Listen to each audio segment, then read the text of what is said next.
Hello दोस्तों, मैं हूं अंकुर और हमारे यूट्यूब चैनल में आपका स्वागत है। तो आज हम लोग सॉल्व करेंगे जो अभी हाल ही में टेक्नीशियन ग्रेड 3 के पेपर हुए थे ना। टेक्नीशियन ग्रेड 3 इसके पेपर हुए थे, तो इनको सॉल्व करेंगे, ठीक है। और ये ज़रूरी क्यों? क्योंकि अब देखो ALP CBT 2 भी आ गया है। ALP CBT 2 का डेट भी आ गई हैं, और RPF कांस्टेबल की भी डेट्स लगी हुई हैं, ठीक है। एंड ग्रुप डी बाद में, सबसे बाद में होगा, लेकिन NTPC भी लगी हुई है, ठीक है। तो अब इन सब एग्जाम के लिए क्या है कि प्रीवियस ईयर क्वेश्चन एक बार हम जब सॉल्व कर लेते हैं तो हमें एक पैटर्न का आइडिया लग जाता है, तो कि क्या पैटर्न चल रहा है। तो इसलिए मैं अभी टेक्नीशियन ग्रेड 3 का सॉल्व करवा रहा हूँ। मैथ 5 पर अभी जो जो भी हुए हैं, RPF के हुए हैं या फिर और भी एग्ज़ाम जो रेलवे के हुए हैं, सबका सॉल्यूशन करेंगे हम लोग मिलकर, ठीक है। तो खैर टाइम वेस्ट ना करते हुए हम लोग चलते हैं सीधे क्वेश्चन पे। तो यहाँ पर सेकेंड ही क्वेश्चन है कि एक बस की एक दूरी का 2.5 भाग 50 किलोमीटर प्रति घंटे की चाल से, ठीक है, एंड शेष दूरी 60 किलोमीटर प्रति घंटे की चाल से तय करती है बस। औसत चाल पता क्या होती है? औसत चाल जो होती है, एक सेकेंड रुकना, यहाँ से थोड़ा सा इसको ले लेता हूँ, या फिर यहाँ से निकल, ठीक है, चलो। तो औसत चाल क्या होती है?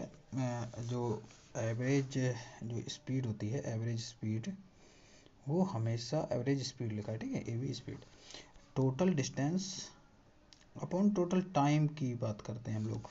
टोटल डिस्टेंस यहाँ हमें रेशियो में दी गई है, ठीक है। तो डिस्टेंस क्या है? एक तो 50 किलोमीटर की स्पीड से चल रही है 2 डिस्टेंस को, और 60 किलोमीटर की स्पीड से चल रही है 3 डिस्टेंस को, क्योंकि 2/5 3/5, ठीक है। और हमें टोटल एवरेज स्पीड निकालनी है, तो average speed equal to total distance. Total distance एक काम करते हैं, देखो अभी जो हम टोटल औसत चाल निकालेंगे तो यहाँ पे वो काटने में दिक्कत होती है, हम करे होंगे, हम लोग एक काम करते हैं, दोनों में 100 का मल्टीप्लाई कर लेते हैं। तो अब टोटल डिस्टेंस कितनी होगी? 500, ठीक है। 500 अपॉन नीचे कह रहा है टोटल टाइम क्या होता है? Time equal to distance upon speed, ठीक है। तो डिस्टेंस पहले 200 के हिसाब से चला है, और स्पीड क्या है? 50 किलोमीटर प्रति घंटे की स्पीड से, ठीक है। यहाँ हमें मीटर पर सेकंड वगैरह कोई मामला ही नहीं, क्योंकि ये तो रेशियो दिया गया है। हम 200 ले सकते हैं, 2000 ले सकते हैं, उससे कोई फ़र्क नहीं पड़ता, ठीक है। प्लस अगला नेक्स्ट स्पीड 300 है। ये किस स्पीड से चल रहा है? 60 की स्पीड से। तो 5 से 4 बार चला गया, 6 से 6 पंचे 30 बार। तो ये हमारा हो गया 500 अपॉन 5 और 4 9। इसका मतलब 9 पंद्रह 45, 45 5/9, 1 किलोमीटर पर आवर आ गई। ये एवरेज स्पीड है, ठीक है, 55 5/9 kilometre per hour. Next question पे चलते हैं हम लोग। दो संख्याओं का HCF 7 और LCM 434 है। एक संख्या 14 है, दूसरी निकालिए। तो फॉर्मूला क्या होता है? फर्स्ट संख्या मल्टीप्लाई सेकेंड संख्या, ये होता है हमारा LCM मल्टीप्लाई HCF, ठीक है। तो एक संख्या तो 14 दी गई है ना, दूसरी संख्या 14 दी गई है। HCF कितना है? 7, और LCM में इसका 434। तो हम लोग काट देते हैं, 14 3 जा 42, 14 जा 14, तो 7 5 जा 7, 7 3 जा 21, 7 या 21, 217 आंसर आ गया, दूसरी संख्या, ठीक है। नेक्स्ट क्वेश्चन पे चलते हैं हम लोग। बढ़ते हुए 5 क्रमागत संख्याओं का औसत n है, ठीक है। अगली 3 संख्याओं को भी शामिल कर दिया जाए तो औसत में क्या होगी? देखो क्रम में बढ़ रही लगातार, तो 5 संख्याएं ये है, मान लो 1 2, मान लो रुको, हाँ, मान लो 1 2 3 4 5, कुछ ऐसे हैं।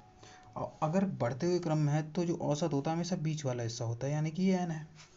और जब क्रमागत बढ़ते हुए हैं, इसका मतलब ये n+1 होगा, ठीक। नेक्स्ट n+2, इसका मतलब यहाँ तक हो गया। अब कह रहे अगली 3 संख्याओं को भी शामिल कर लिया जाए, यानी कि हम अगली बढ़ते हुए n+3 को कर लेते हैं, n+4 को कर लेते हैं, n+5 को कर लेते हैं, ठीक। अब देखो संख्याएं कितनी हो गई? 1 2 3 4 5 6 7 8, 8 संख्याएं हो गई। 8 संख्याओं का जब हम औसत निकालेंगे तो इसके बीचों बीच वाला नंबर होगा, बीचों बीच, यानी कि 4 संख्याएं हम इधर से अलग कर दें, 4 इधर से अलग कर दें, क्योंकि 8 वाले का पता होता है ना हम लोगों का कि 8 अगर कोई सीरीज में 8 संख्याएं दी गई हैं उसका एवरेज निकालना है, तो वो इसके बीचों बीच का आएगा। ठीक है, तो बीचों बीच तो भाई 4 इधर बीचों बीच तो यही पड़ रहा है। यहाँ पे क्या n+2 n+3 के बीचों बीच क्या होगा n+1.5, और यही देखो n से n+1.5 हो गया, तो औसत में कितने की वृद्धि होगी 1.5 की। ठीक है, ये इस तरह होता है कि जैसे मान लो कि हमें दिया गया 2 3 4 5 6, तो इसका औसत कितना आएगा, औसत 4 आएगा क्योंकि लगातार है। तो अब मैं इसमें 3 संख्याएं और बढ़ा दूं, 6 7 8 9, तो 1 2 3 4 5 6 7 8 हो गई, तो इनके बीचों बीच का कहाँ से होगा 4, यानी यहाँ पे कोई संख्या होगी। 5 और 6 के बीच में संख्या क्या होगी 5.5, और 4 से 5.5 बढ़ गई, कितनी बढ़ गई 1.5। ठीक है, नेक्स्ट क्वेश्चन पे चलते हैं हम लोग। अंश और तन्वी एक काम को 24 और 40 दिन में कर सकते हैं। उन्होंने काम शुरू किया, 8 दिन बाद शुभम उनके साथ शामिल हो गया। उसी कार्य को अकेले 20 दिन में पूरा कर देता है शुभम। ओके, संपूर्ण काम में कितने टाइम लगेगा। ठीक है, देखो अंशु की बात कर लेते हैं, तन्वी की बात कर लेते हैं, और इन्होंने शुभम का भी दिया है तो शुभम की बात करते हैं। अंशु करता है 24 दिन में, तन्वी करती है 40 दिन में, और शुभम करता है 20 दिन में। तीनों का एलसीएम क्या हो जाता है अपना 120, 24 पंचे 120, 40 30 20। ठीक है, 120 हो जाता है। तो अगर 120 को 24 से डिवाइड करेंगे 5, 40 से डिवाइड करेंगे 3, और 20 से डिवाइड करेंगे 6, यानी अंशु तन्वी शुभम की तीनों की एफिशिएंसी आ गई। कह रहा है 8 दिन बाद शुभम शामिल होता है, यानी कि शुरू के इधर 8 दिन शुभम नहीं था, इधर आ गया है शुभम। तो इन 8 दिन में काम किस एफिशिएंसी से होगा, क्योंकि ये दोनों करेंगे अंश और तन्वी, 5 और 3 8, यानी यहाँ काम होगा 64 और टोटल वर्क है कितना 120 में 64 वर्क हो गया, कितना बचा 56। अब इस 56 वर्क को क्योंकि शुभम भी शामिल हो गया तो तीनों करेंगे, 5 3 8 6 14 की एफिशिएंसी से। ठीक है, तो यानी अब इनको कितने दिन लगेंगे 4 दिन लगेंगे। इधर तुम्हारे 8 दिन लग रहे, इधर 4 दिन लग रहे, तो टोटल कितने दिन लगेंगे 12 दिन। कह रहा 25% का 25% किसके इक्वल है। 25% क्या होता है 1/4 का मतलब मल्टीप्लाई फिर 25% 1/4, यानी 1/16। इसको काट के देखते हैं तो फिर ठीक है, एक वैसे तो इसका यही आंसर होगा, लेकिन फिर भी पॉइंट लगाओ, जीरो बढ़ाओ, डिवाइड नहीं होगा, जीरो लगाओ जीरो बढ़ाओ, 16 सही कर रहे हैं ना। अब 16 से 96, 4 जीरो लगाई, एक जीरो बढ़ा से 16 दूनी 32, देख लो 0.062 अगला 5 आ जाएगा। ठीक है, नेक्स्ट पे चलते हैं हम लोग। नेक्स्ट हमारा क्वेश्चन है संख्याओं 2.5 और 0.175 का एलसीएम ज्ञात कीजिए। अच्छा, अब देखो संख्याएं एक काम करते हैं, इनको सेम जैसा बना लेते हैं, डिनोमिनेटर सेम। अगर एलसीएम निकालना हो, अगर फ्रैक्शन में होता है तो ऊपर का एलसीएम निकालते हैं, नीचे का एचसीएफ। ठीक है, 2.5 को हम कैसे लिख सकते हैं 25/10, 0.175 को कैसे लिख सकते हैं 175/1000। ठीक है, दोनों के डिनोमिनेटर सेम कर लेते हैं क्योंकि एचसीएफ आसानी से निकल आएगा। तो अगर मैं इसको भी 1000 कर लूँ तो यहाँ भी 2 बढ़ाने पड़ेंगे। अब 2500 और 175 का एलसीएम निकालते हैं। ठीक है, अब नीचे का एचसीएफ, तो नीचे का एचसीएफ 1000 दोनों का एचसीएफ तो 1000 ही रहेगा। 2500 175 का एलसीएम कितना होगा, ये तुम्हारा 25 × 100 हो गया है, ये तुम्हारा 25 पंचे 125 का 150, 25 सत्ते 25 अट्ठे 25 सत्ते 25 × 7, दोनों में 25 और 25 कॉमन है, तो 25 × 7 × 100, 25 सत्ते 35 7 34 70, 175 और लास्ट में जीरो अपॉन 1000, जीरो से जीरो, और 175 100 से डिवाइड करेंगे, एक मिनट, 25 सत्ते 175 1750 हो गया, तो 25 सही है। यहाँ पे कुछ गड़बड़ी हो रही क्या, 25 × 100 और 25 275, अच्छा 100 था वहीं तभी गलती हो गई, तो 17,500। तो ये दोनों 0 175/10 अपना कितना आ जाएगा 17.5। ठीक है, नेक्स्ट पे चलते हैं।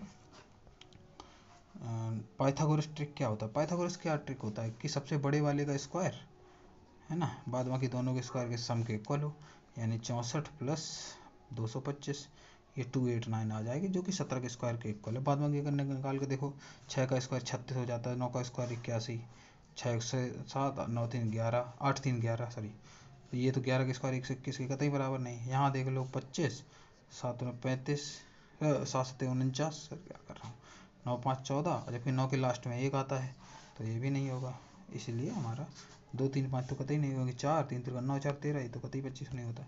तो 8 15 17 हमारे आंसर है। ठीक है, 2 sec square A plus 6 cosec square A minus 2 tan square minus 6 cot square A का मान। देखो हम एक चीज़ जानते हैं कि sec square A minus tan square A equal to 1 होता है।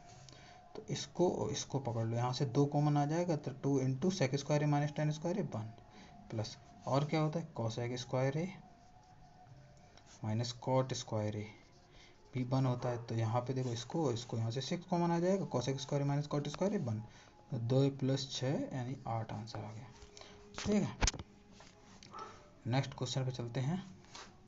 कह रहा है क्रिकेट टीम के 9 सदस्यों का भार इतना है और यदि माध्य भार 57 kg है तो x का मान निकालिए। अच्छा, माध्य मतलब औसत की बात हो रही है, तो इन सबको जोड़ लेते हैं। 8 5 13, 1 14, 8 22, 4 26, 2 28, 3 31 का 1 कैरी 3, 4 5 9 5 14, 4 18, 6 24, 6 30, 6 36, 5 41, 3 44 प्लस एक्स अपॉन कितने हैं टोटल, 3 3 6 3 9 9, यही आपका कितना है 57। तो 4 4 1 plus x equal to cross multiply इधर 9 7 जा 63, अपना 45 6 51, यानी 513 में से 441 घटा देते हैं, इनमें से 1 गया 2, 11 में 4 गया 7, 72 आंसर आ जाएगा। ठीक है, अच्छा ए और बी किसी कार्य को 2 दिन में कर सकते हैं, ए अकेले 4 दिन में कर सकता है, तो बी किसी कार्य का 20 गुना कितने दिन में करेगा। ठीक है, तो यानी ए प्लस बी एक काम को कितने दिन में कर सकते हैं, 2 दिन में। ए अकेला कितने दिन में कर सकता है, 4 दिन में। ओके, दोनों का एलसीएम 4, तो 2 दूनी 4, 4 एकम 4, यानी ए की इफिशियंसी 1 है और ए प्लस बी की 2 है, यानी दोनों की भी 1 होगी। तो ए बी जो है टोटल काम को 4/1 यानी 4 दिन में करेगा, लेकिन कह रहा है कि 20 गुना काम को, 4 का 20 गुना यानी 80 काम को एक की इफिशियंसी से 80 दिन में ही करेगा ना। ठीक है, नेक्स्ट क्वेश्चन पे चलते हैं। नेक्स्ट हमारा क्वेश्चन क्या है, इसका एलसीएम निकालना है, 36 54 72 96। एक काम करते हैं, ये 9 चौके 36, 9 चौके 54, 9 72, 9 1 नहीं, अरे इनका नॉर्मल ही एलसीएम कर लेते हैं, इतना क्या सोचना। 36 54 72 एंड 96, 6 से सभी जाएंगे तो 6 से एक बार कर लेते हैं, 6 36, 6 निम्न 54, 6 कम 6 12, 6 कम 6 36। अब 2 से 2 3 जा 6 9, 2 6 जा 12, 2 8 जा 18, 2 से फिर कर लो 3 9, 2 3 जा 6, 2 4 जा 8, 3 से कर लो 3 1 जा 3, 3 3 जा 9, 3 1 जा 3, 4 बचा, यहाँ 3 अगला 4, इनका को मल्टीप्लाई कर लेते हैं। 6 दूनी 12, 12 दूनी 24, 24 दिया 72, 72 दिया, इनसे 216, 216 और 4 4 21 चौको 84, 6 चौको 24, यानी कि 8 6 4 आंसर आ जाएगा आपका। ठीक है, नेक्स्ट क्वेश्चन पे चलते हैं हम लोग। नेक्स्ट हमारा क्वेश्चन है, 2 मेज और 3 कुर्सियों का मूल्य 540 है, 2 मेज एक कुर्सी का मूल्य 470 है। ठीक है, निकाल लेते हैं 2 टेबल का प्लस 3 चेयर का कितना है 540 है, और 2 टेबल और प्लस 1 चेयर का कितना है 470 है। तो माइनस कर देते हैं, 2 टेबल से जब कंप्लीट ही जा रहा है तो क्या समस्या है।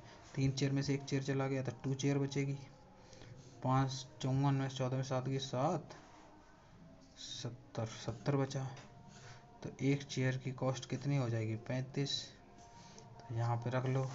तो 2 टेबल की कॉस्ट कितनी हो जाएगी 470 माइनस 35, यानी 470 माइनस 35, यानी कि 2 टेबल की हो जाएगी, सही चल रहा है ना, 2 टेबल की हो जाएगी 435।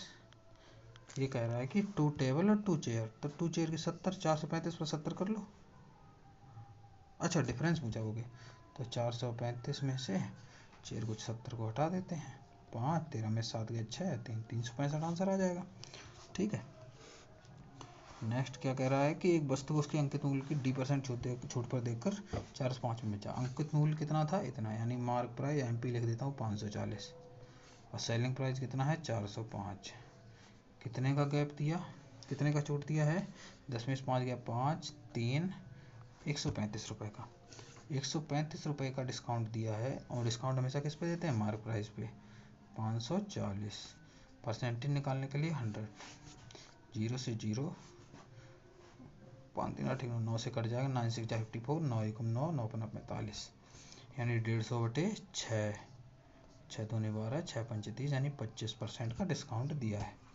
ठीक है, नेक्स्ट पे चलते हैं। नेक्स्ट हमारा क्वेश्चन है, ये एक टेबल दी गई है, कह रहा है स्कूटर के अधिकतम और न्यूनतम उत्पादन के बीच अंतर। अधिकतम उत्पादन जून में हुआ है जो कि 350 है, न्यूनतम उत्पादन जनवरी में हुआ है जो कि 150 है। इनके दोनों के बीच में गैप कितने का है? 200 का। ठीक है, यही आंसर होगा नीचे, 200 आंसर है। ठीक है, नेक्स्ट क्वेश्चन चलते हैं।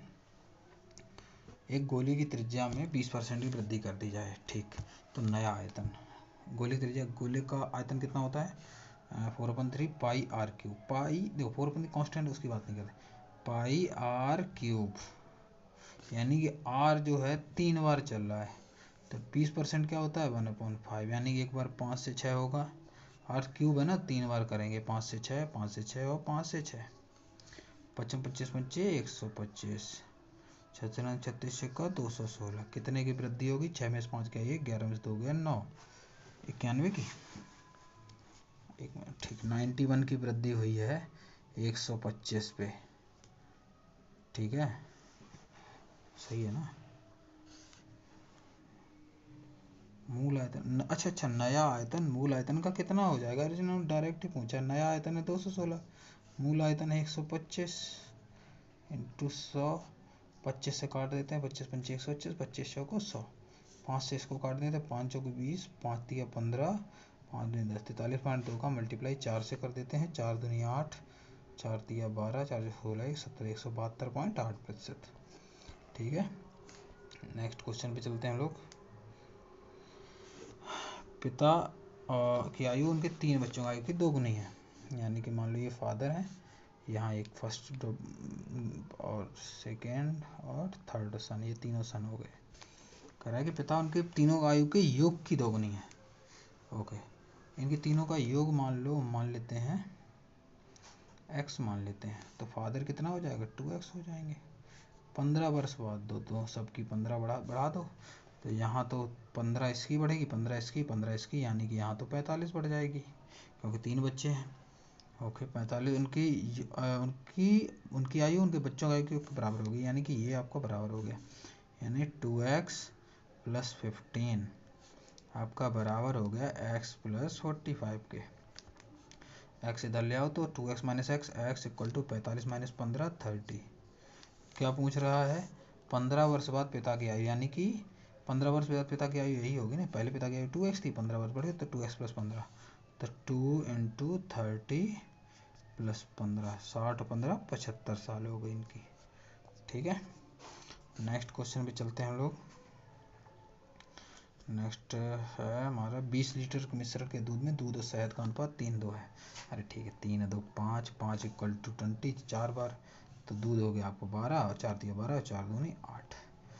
ठीक है, किसका पूछा? दूध का, 12 लीटर। ठीक है, नेक्स्ट क्वेश्चन चलते हैं हम लोग। नेक्स्ट हमारा क्वेश्चन है, ये फिर टेबल दी गई है एक, कह रहा है किसी भी खेल को खेलने वाले कुल छात्रों की तुलना में कितने प्रतिशत छात्र क्रिकेट खेलते हैं? तो टोटल कितने हैं? 25 30 55 20 75 15 90, 75 15 90 10, यानी कि 100 टोटल हैं। ठीक है, मैं कह रही क्रिकेट कितने प्रतिशत क्रिकेट खेलते? क्रिकेट कहाँ है? 25, यानी 100 बच्चों में 25 क्रिकेट खेलते हैं, तो 100 में सीधा सा ही परसेंट निकल जाता है कि 25% ही खेलते हैं। ठीक है, 100 बच्चों में 25 खेलते हैं तो 25% ही अपने क्रिकेट खेलते हैं। ठीक है, नेक्स्ट हमारा चलता है, क्वेश्चन पे चलते हैं हम लोग। डेविड के पास 1000 मूल का एक प्लॉट है, या 10% लाभ पर रॉडनी को बेचता है। रॉडनी इसी प्लॉट को 10% की हानि पर दोबारा बेचता है डेविड को। रॉडनी का लाभ क्या है? ओके, डेविड के पास 10,000 रुपये का है प्लॉट, ये 10% लाभ को रॉडनी पर बेचता है। 10% मतलब 1/10 यानी 11/10 पर रॉडनी को बेच देता है। 10,000 है यार, इसको काट, इसको नहीं, तो 11,000 में बेचता है रॉडनी को। और रॉडनी इसको 10% की हानि पर बेचता है, यानी रॉडनी के लिए 10% हानि यानी 9/10 पर बेचता है। 10% हानि निकाल लेते हैं ना, यानी रॉडनी को 1100 कम के साथ बेचता है। पूरे लेन देन में रॉडनी का लाभ या हानि, तो रॉडनी की तो हानि ही हुई ना, 1100 की हानि हुई रॉडनी को, क्योंकि 11,000 का प्लॉट उसने 10% की हानि पर बेचा है, तो 11,000 का 10% 1100 यानी 1100 रुपये की हानि पर बेचा है उसने। ठोस गोले का कुल पृष्ठीय क्षेत्रफल 166.32 सेंटीमीटर स्क्वायर है। वक्र पृष्ठीय क्षेत्रफल देखो, ठोस गोले अर्धगोले का टोटल सरफेस एरिया होता है 3πr², और कर्व सरफेस एरिया होता है 2πr², और पूरे गोले का 4πr²। खैर यहाँ पे जो हमसे पूछा है, इसने कह रहा कि दिया है 3πr², 166.32, 3 से काट लेते हैं, 3 × 5 = 15, 3 × 5 = 15, 3 × 4 = 12, 3 × 4 हमसे 2πr² पूछा है, तो 2 का मल्टीप्लाई कर देते हैं। तो 2πr² की वैल्यू पूछी है, तो 2 का मल्टीप्लाई करते, 2 × 4 = 8, 2 × 8 2 × 5 = 10, 2 × 5 = 10 और 11, 110.88 सेंटीमीटर स्क्वायर। ठीक है। भरत ने 2 वर्ष के लिए साधारण ब्याज की दर पर 10,000 की धनराशि ऋण पर ली। ठीक है। अवधि के अंदर 2,000 का ब्याज चुकाया। वार्षिक ब्याज की दर, ये सिंपल क्वेश्चन है। सिंपल मतलब सिंपल फॉर्मूले से, यानी 2,000 का ब्याज इक्वल होता पी है ना, इंटू आर निकालना है, टी है 2 साल का अपॉन 100, और ये 100 से मतलब ये कट गए, 2 से 1000 इसको काट दिया हमने, तो 1000 बार कट गया, 1000/100, 2 से 2 जीरो चले गए, तो आर आपका कितना हो गया? 10%। ठीक है। नेक्स्ट चलते हैं। नेक्स्ट हमारा 2500 पर 2 वर्ष बाद 6% की वार्षिक दर से चक्रवृद्धि ब्याज क्या होगा? 2500 पर, यानी कि 2500 पर पहले वर्ष ब्याज चढ़ा 6%, 6% का मतलब 3/50। ठीक है, 2 से काट दिया, तो 2500 पर 6% वार्षिक ब्याज के साथ, यानी 3 यानी 53/50, 1 साल के हो गए। फिर 2 साल है ना, 2 बार इसका मल्टीप्लाई कर देंगे, 53/50, 50 से ये 50 बार गया, 50 बढ़ गया, 53 × 53, 53 का स्क्वायर होता है 3 × 3 = 9, 5 × 25, 5 × 15 = 30, 9082, यानी 2809 रुपये, यानी 2500 की चीज़ 2809 में बेची गई है, जो भी है ब्याज लगा है। चक्रवृद्धि ब्याज कितना बढ़ा? 25 से 2809 हो गया, यानी 309 रुपये ब्याज बढ़ गया है। ठीक है। नेक्स्ट क्वेश्चन पे चलते हैं। 4 अंक की संख्या 5 के 21, 5 के 2 1, 9 से विभाज्य। 9 से विभाज्य के लिए सीधी सा sum of the digits divide by 9, तो फिर सम ऑफ द डिजिट्स कर लेते हैं। 5 2 7 1 8, 8 प्लस के की जगह मैं क्या रखूँ जो ये 9 से डिवाइड हो जाए, तो के की जगह पर नहीं रख दूँ, क्योंकि 8 + 1 9 हो जाएगा, 9 9 से डिवाइड हो जाएगा, तो के की जगह 1 हो जाएगा। ठीक है। नेक्स्ट क्वेश्चन पे चलते हैं।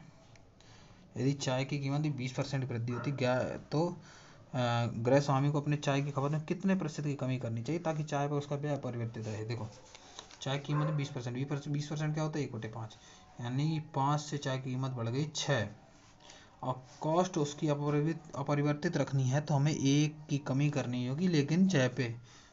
ठीक है, और × 100, क्योंकि इससे हमें खर्चा अपना वापस 5 पे लाना है, तो 1 की कमी करनी होगी 6 पे। तो ये 100/6 यानी 50/3, 50/3 का मतलब 16 3 48, तो 50/3%। ठीक है। Next question. PQRS एक समलंब है। ओके, PQRS एक समलंब है, बना लेते हैं। ओके, ये रहा। PR = RS है, PR = RS, PQRS है, PR = RS। ओके, देखते हैं चलो क्या होता है। PQR, चलो PQ नहीं PQR, यहीं से चलते हैं। यहाँ से रखो तो एक मिनट रुको, इसको ऐसा बनाते हैं फिर से। अरे यार, इसको सही से बनाते हैं, ठीक है। मैं यहाँ से रखना शुरू करता हूँ। मैं इसलिए कर रहा हूँ क्योंकि पी क्यू आर 96 है, 90 से बड़ा होना चाहिए, तो पी क्यू आर एस इसलिए कर रहा हूँ, ठीक है। यहाँ पी क्यू आर आपका 96 है, तो ये 96 हो गया। क्यू पी आर 36 है, क्यू पी आर ये 36 है, ठीक है। तो और एक चीज़ बोला, पी आर बराबर आर एस, पी आर बराबर आर एस, यानी कि ये वाला ये इसके इक्वल है, तो ये इसके इक्वल होगा, और समलंब है, ये पैरेलल दिया गया है, तो हमें पी आर एस की वैल्यू पता करनी है। ओके, समलंब त्रिभुज है, समलंब चतुर्भुज है, हाँ समलंब चतुर्भुज है। तो यहाँ पे हमें कितना, ये इक्वल है, तो फिर यहाँ पे हम क्या कर सकते हैं, ये 96 दिया गया है, ये इक्वल इसके है। यहाँ पे हम क्या बना सकते हैं इक्वल, ये दोनों इक्वल हैं, अच्छा ठीक है, ये दोनों इक्वल हैं। यहाँ से हमें कुछ मिल सकता है क्या, पी क्यू आर फिर से बनाते हैं इसको ज़रा। ओके, अरे सही से बन जाए, P Q R S, P Q R 96, Q P R 36, कह रहा P R equal to R S, ये इसके इक्वल है। अच्छा, एक काम कर सकते हैं, यहाँ पर बी सी डी का क्यू आर पी एस के इक्वल है ना, यानी वो पैरेलल है ना, ये इसके पैरेलल है, इसका मतलब जो ये होगा वही ये होगी, ठीक है। अगर ये थीटा है तो ये भी थीटा होगी, ये थीटा है तो ये भी थीटा होगा। अच्छा, तो और कुछ कर सकते हैं क्या, थीटा है तो ये 36 माइनस थीटा होगा। अच्छा ठीक है, क्यों होगा, क्योंकि ये पूरा 36 है, नहीं नहीं 36, हाँ 36 माइनस थीटा होगा। तो देख लेते हैं क्या कुछ हुआ यहाँ पर, थीटा की वैल्यू तो मिल ही जाएगी यहाँ से, देखो ये ट्रायंगल पी क्यू आर में देखो हमें थीटा की वैल्यू मिल ही जाएगी, थीटा प्लस 96, 36 माइनस थीटा मिल जाएगी, नहीं मिलेगी, यहाँ पर नहीं मिलेगी। क्या है इसमें, 96 ये है, थीटा ये है, 36 माइनस थीटा ये हो जाएगा। अगर हम इसको जोड़ते भी हैं तो फिर हमारा मामला बिगड़ेगा।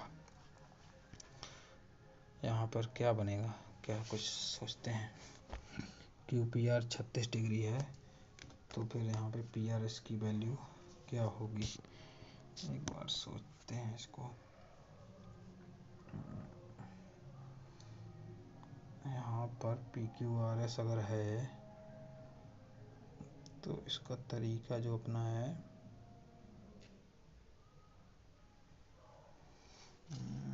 पी क्यू आर एस एक समलंब है,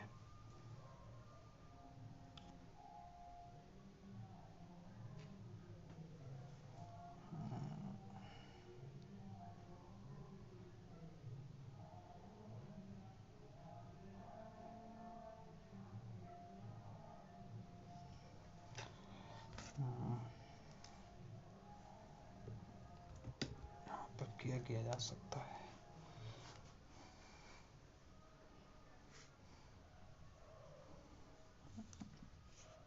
एक और बना,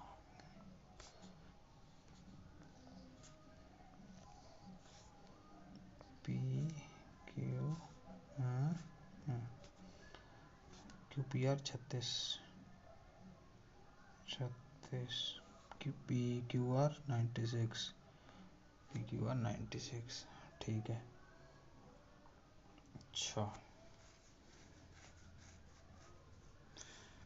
पी आर एस, ये पी आर इक्वल टू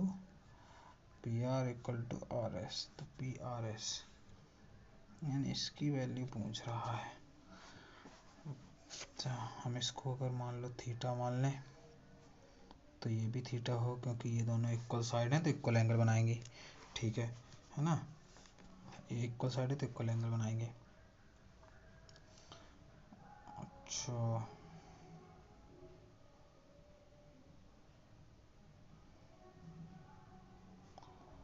तो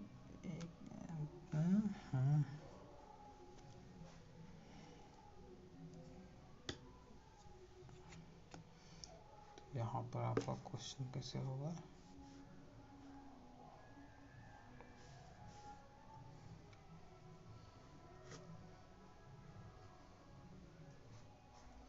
कुछ मिस कर रहे हैं लोग। PRS ये है,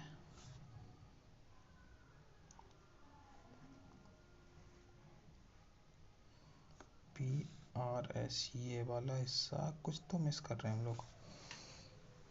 यहाँ अगर थीटा है तो ये भी थीटा होगा, क्योंकि यहाँ पर आपका ये हो गया, ये थीटा है तो ये भी थीटा होगा। ठीक है,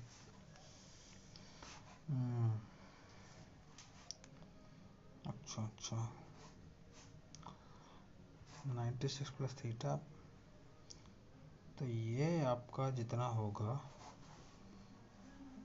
इसको हम, तो ये 36 माइनस थीटा ही होगा।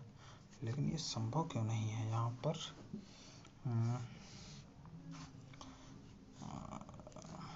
क्योंकि थीटा प्लस 96 गुना 3 12, यहाँ पर थीटा है,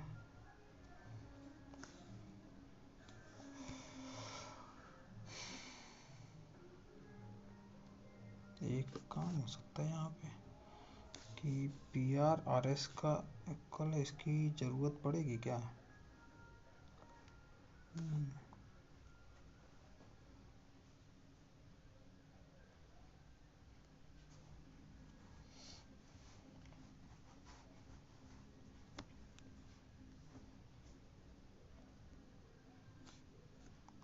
क्यों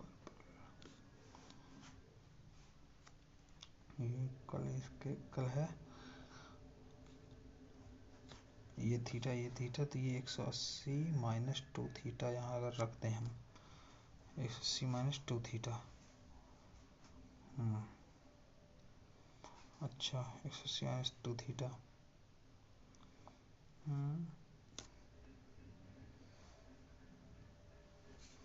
ये 96 प्लस थीटा हो जाएगा, 180 माइनस 2 थीटा हो जाएगा। अच्छा,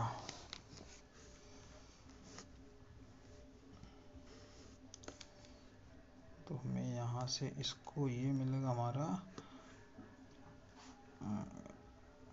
180 माइनस 96 माइनस थीटा कितना हो गया, 90 84 माइनस थीटा 84 माइनस थीटा बराबर हो जाएगा 36 माइनस थीटा।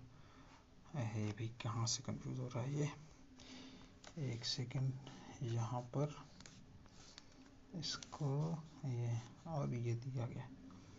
अच्छा, यहाँ तो एक काम कर सकते हैं, ये PQRS है, ये PRS जो है, देखो PQR ये वाला angle PQR plus angle PRS, इन दोनों की वैल्यू कितनी होगी, 180 होगी। सीधी सीधी कहाँ घूम फिर रहे इधर उधर। PQR कितना दिया है, 96 प्लस एंगल PRS, तो angle PRS equal to 180 minus 96, ये आंसर आपका आ जाएगा 84। कितना किधर घुमाया इसने। खैर नेक्स्ट क्वेश्चन पे चलते हैं। 4.35 इंटू 4.35, यानी कि यहाँ पे अगर हम A square minus B square upon, क्या इसका माइनस ये देखते हैं, 4.35 माइनस 2.67, 15 में से 7 गया 8, 12 में से 6 गया 6, 3, हाँ, तो ये a माइनस बी, तो हमारा क्या बचेगा, a इससे कट जाएगा, a प्लस बी बचेगा, क्योंकि a square minus B square क्या होता है, a प्लस बी और a माइनस बी, तो a माइनस बी से a माइनस बी कर गया, a प्लस बी बचा, यानी 4.35 प्लस 2.67, 7 5 12, 6 3 9 1 10, 4 2 6 1 7। ठीक है, नेक्स्ट पे चलते हैं हम लोग। ओके, 144, ये समानुपात में है, तो समानुपात बराबर आपका ये हो जाए के स्क्वायर अंडर रूट 144 इंटू 36, तो के बराबर आपका हो जाएगा 12 इंटू के बराबर, मतलब के स्क्वायर इक्वल 144 इंटू 36, के बराबर 12 इंटू 6 5 72, और के -1 पूछा तो 72 - 1 71। और खत्म हो गया क्वेश्चन। ठीक है, तो ये हमारे 100 क्वेश्चन खत्म हो गए। तो उम्मीद करता हूँ ये इनका सॉल्यूशन बढ़िया लगा होगा, पसंद आया होगा। तो अब मिलेंगे नेक्स्ट पेपर में, जो कि हमारा 27 तारीख को सुबह की मीटिंग हुआ था। ठीक है, तो उस पेपर को सॉल्व करेंगे। खैर अभी टाइम वेस्ट, तो अब ठीक है, जो क्वेश्चन सॉल्व हो गया। वीडियो पसंद आया वीडियो को लाइक करें एंड चैनल सब्सक्राइब करें। थैंक यू, बाय बाय, मिलते हैं नेक्स्ट वीडियो में।